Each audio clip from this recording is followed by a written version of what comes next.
Before we get into this video, guys, make sure you guys like and subscribe because we're talking about Switch 2. Enjoy.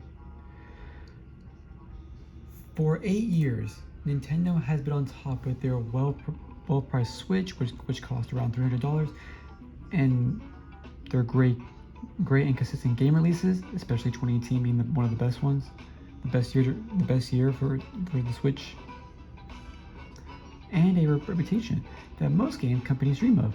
But ever since the Switch 2 Direct, which is this right here, happened, things have taken a turn for the worse. The console costs $450. Mario Kart World, which is this right here, will cost $80. Horrible communication from Nintendo, or basic horrible communication across the board. Confusing Switch 2 edition deals, overpriced accessories, $10 for a game that should have been free. Like a $10 for a game that should be a pack-in.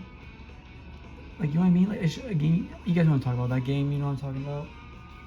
So yeah, that game. I don't know what it's called.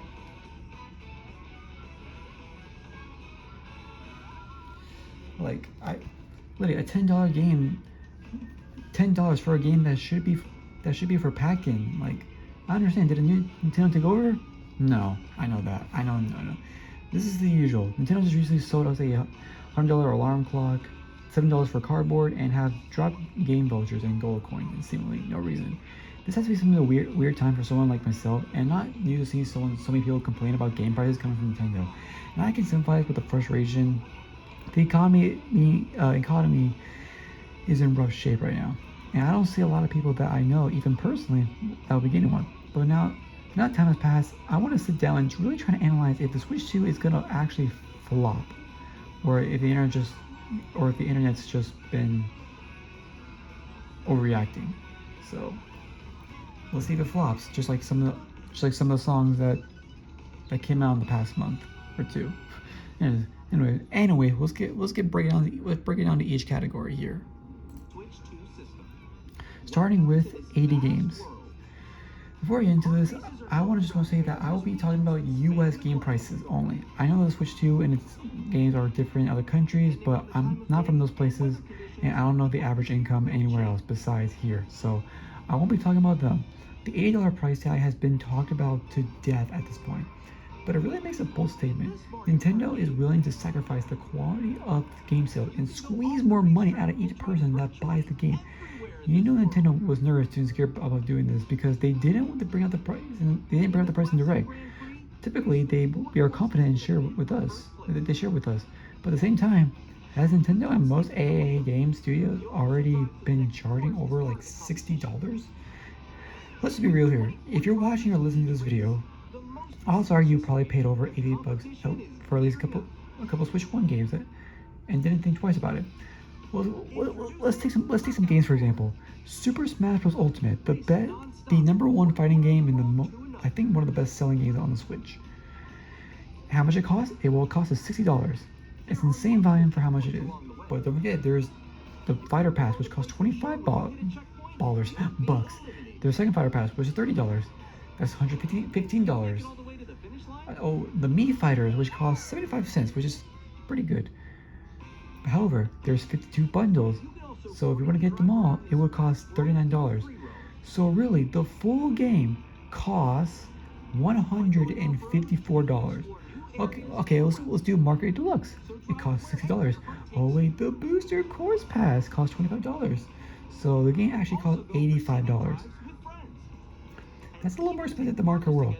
The Legend of Zelda Breath of the Wild costs $60, and the expansion pass costs $20. So overall, the game costs $80. Or Splatoon 2, the Octo expansion pack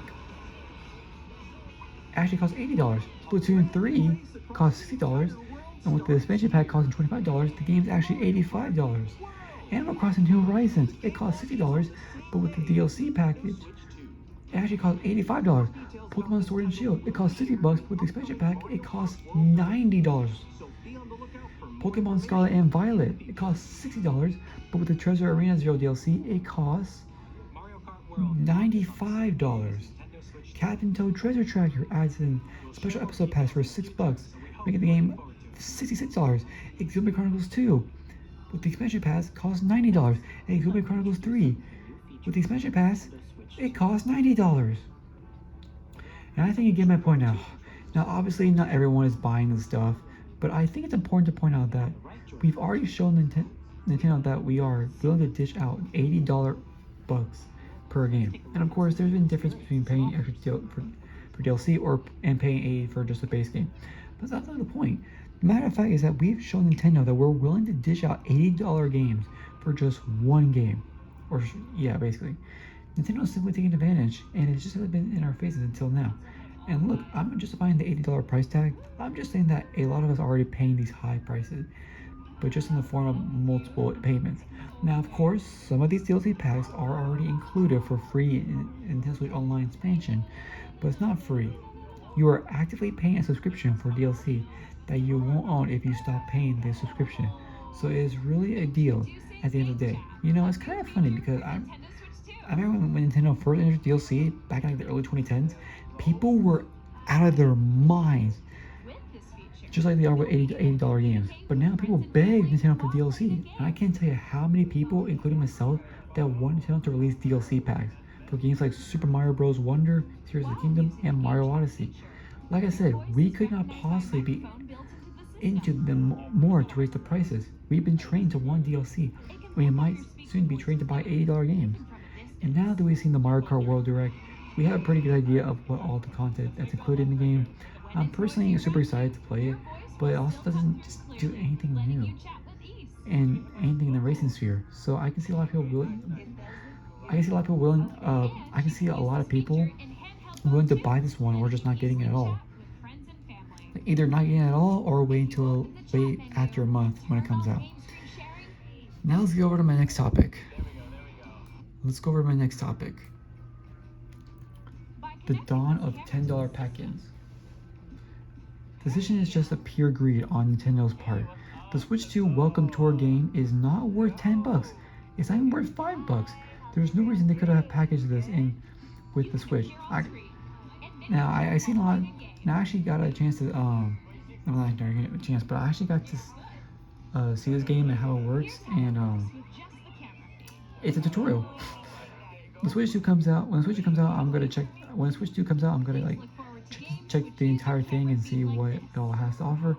But it really should have just been free from the get-go. The funniest part about this is that Reggie, who used to be the president of Nintendo, I'm not sure he still is now, he tweeted out a snippet about packing in Wii Sports, essentially roasting Nintendo for not including Welcome Tour as a packing game. I'm just saying, if you have Reggie, who used to be one of the CEO/president of Nintendo, on your bad side, you messed up 100%.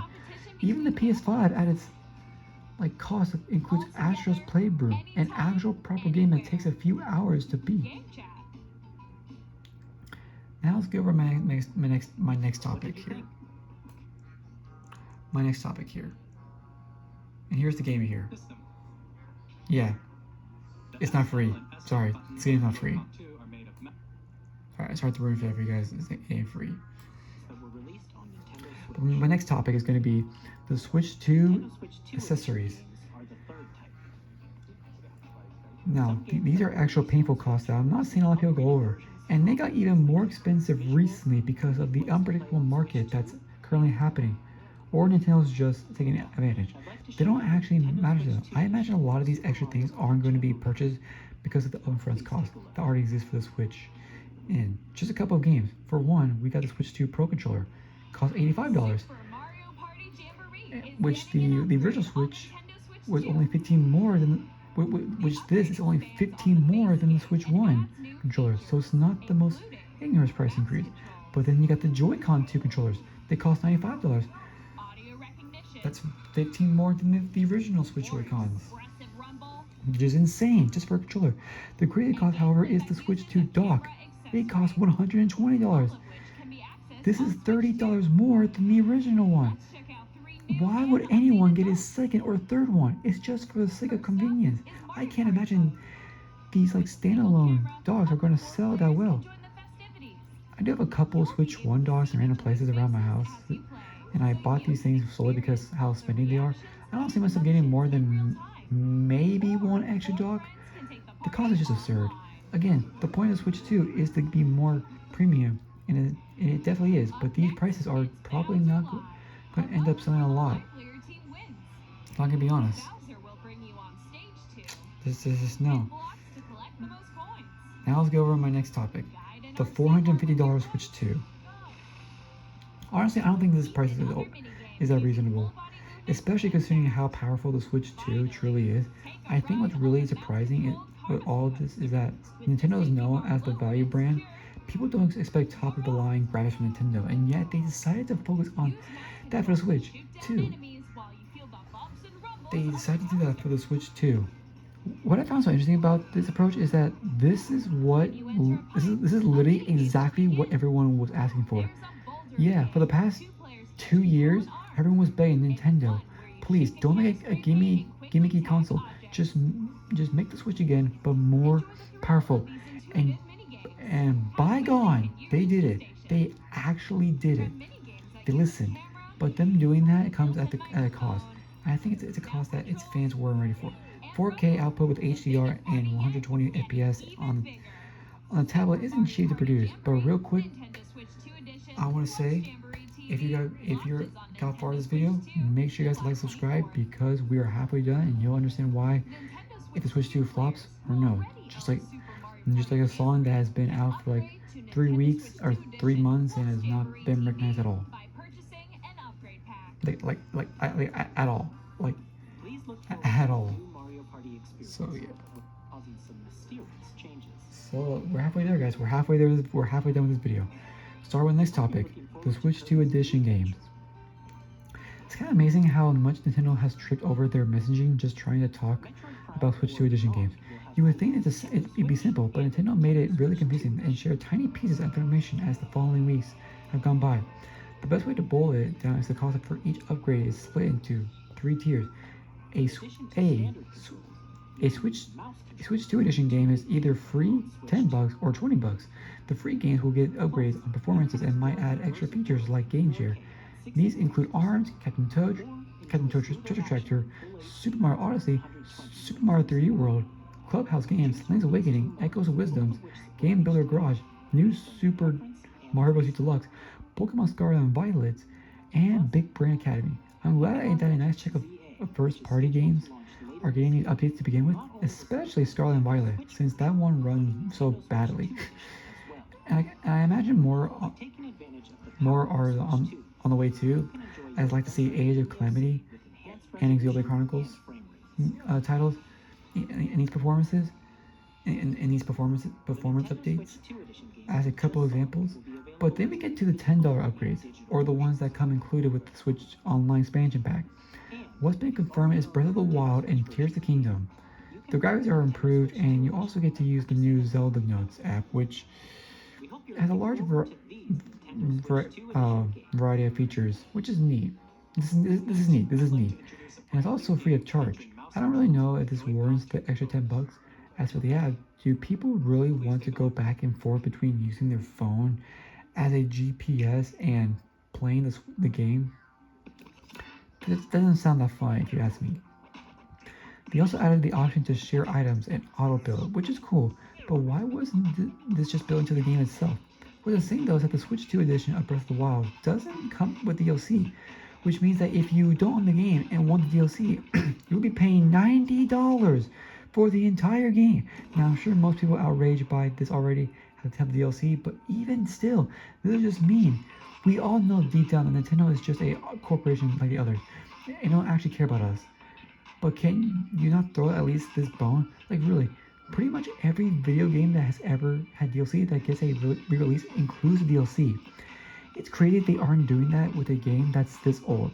This is setting a really bad example for everyone else. By the way, I can't wait for the other AAA studios to start doing this to rip off their customers more. Just wait until the Super Smash Bros. Ultimate Switch 2 edition comes out, and that doesn't have DLC.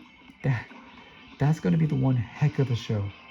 And we don't even know how much Pokemon Legends EA and Metroid Prime 4 will cost, but they'll likely be $10 as well.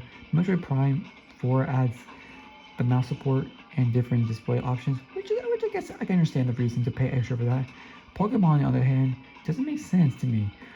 On their site, it says right here, improve performance with higher frame rate and resolution.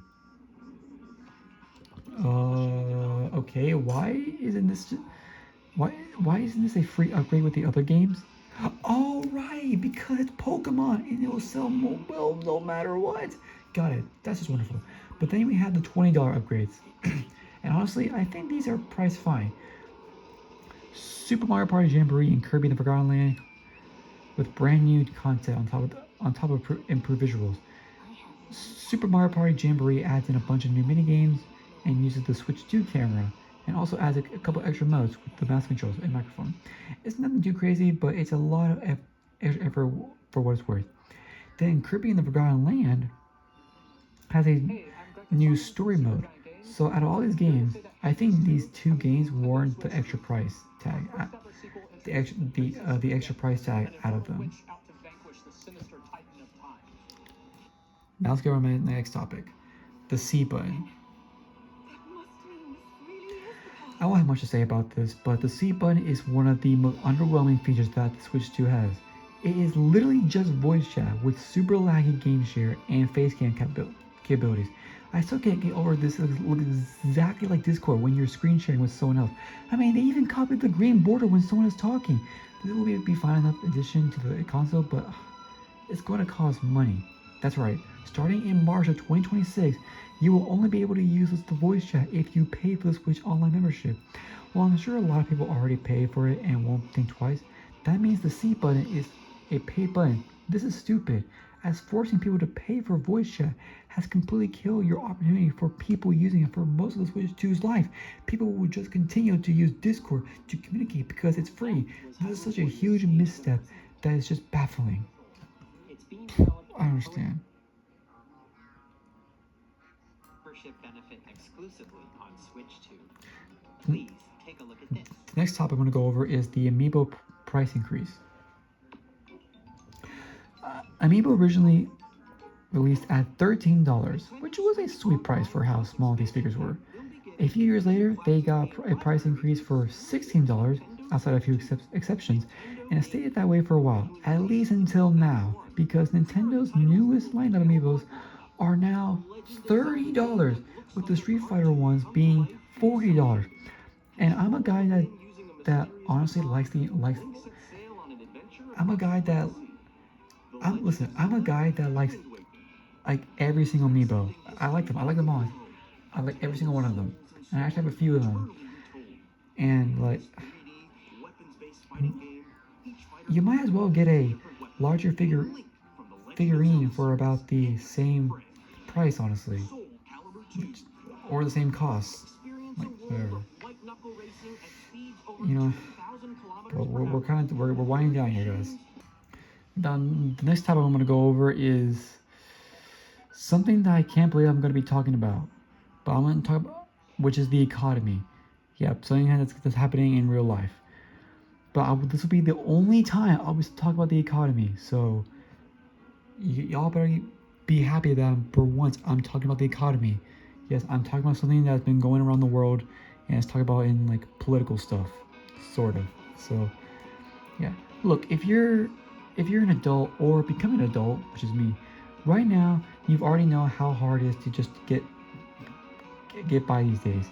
A large majority of people that want to buy the Switch 2 won't simply because of the cost. For decades, Nintendo has been the value brand of video games. People like to buy Nintendo games because they're good deals. As far back as the Nintendo 64, Nintendo has been offering ways to purchase their games for a cheaper price, while the Super Nintendo introduced the Player's Choice Machine. For the Nintendo 64 started to lower the cost of their games, which labeled as such.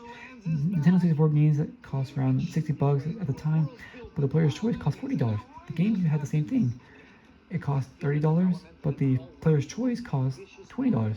Game Boy Advance, it costs $40, at least for a game. I'm talking about for a game. I'm talking about for a game. Game Boy Advance costs $40. A Game Boy Advance game costs $40, but a Player's Choice costs $20.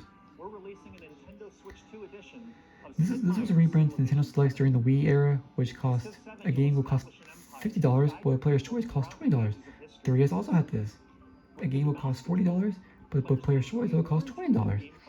For 3 decades, Nintendo has been doing this with their games. But you know what? We haven't seen it from Nintendo Switch yet. Nintendo Selects. And guess what? It's not happening this time. And here's why. Mario Kart 8 Deluxe sold 67 million copies. Animal Crossing New Horizons, 47 million. Super Smash Ultimate, 35 million. The Legend of Breath of the Wild, 32 million. Super Mario Odyssey, 29 million. Pokemon Sword and Shield, 26 million. I could go on for ages. Nintendo has never been this successful with a software sale. Why would they lower the prices? That's just wasting money to them. If people are still buying these games in droves, might as well keep the volume of the games up. Right? Well, things are a bit different from the Switch 1 era to now. First off, the concept of the Switch was still is a genius. That alone sold millions of people, but the games and consoles were also more affordable. The economy was not as unstable as it is right now. And I don't want to hear people say that the Switch 2's cost now matches with inflation, and it's fair. Sure, the cost of the console matches, but you know what isn't matching? The average American salary.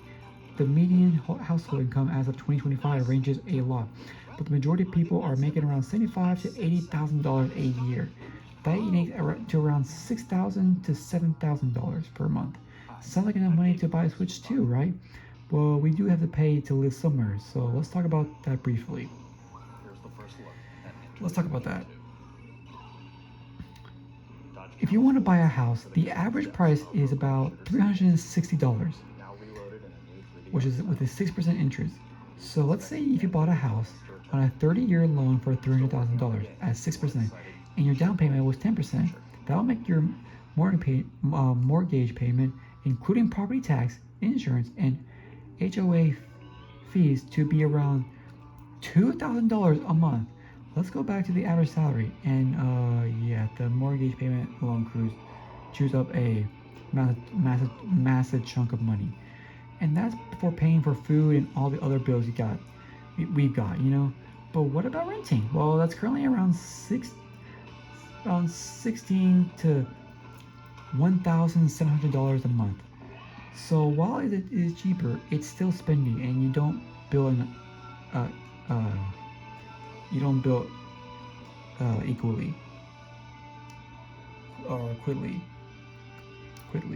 Now, obviously, everyone has different income levels, and every state is going to have different prices in terms of how much things cost. The point, however, is that living in America currently isn't cheap in a lot of places, and people will skip out on entertainment. And I'm not going to talk about tariffs, and that's currently a huge toss-up, and nobody knows that's going down. Sorry, I'm not talking about tariffs. Nope, not talking about that. But that could raise the prices even more on a lot of different goods. I mean, it just happened with the Switch 2 accessories. With all this happening over the past few years, Nintendo has completely failed at reading the room, which is a big problem because America is one of their biggest markets.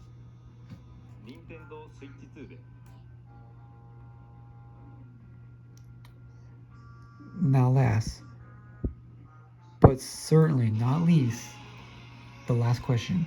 Can it be fixed? Can Nintendo fix this? The answer is, it's really hard to tell right now. But unfortunately, I don't see the Switch 2 being that big of a success. They completely flopped their first expression, and messing that up has set Nintendo on an uphill battle. They're going to have to change something. Sure, the Switch 2 will probably sell out in its first year because of people like me. But what about the year after that? Is the random person 2 years from now really gonna walk into Walmart and spend $450 on a Switch 2 and then $80 on Mario Kart World? When so many people are already living paycheck to paycheck? I don't know. I wouldn't be surprised if Nintendo eventually brings back Nintendo Selects, because at this price point, I don't see these games selling that well. I can kind of understand the reasoning to keep your price up to hold the value of the IP, but a big reason people bought these games to begin with is because they were $60. They were value. Yeah, they were value.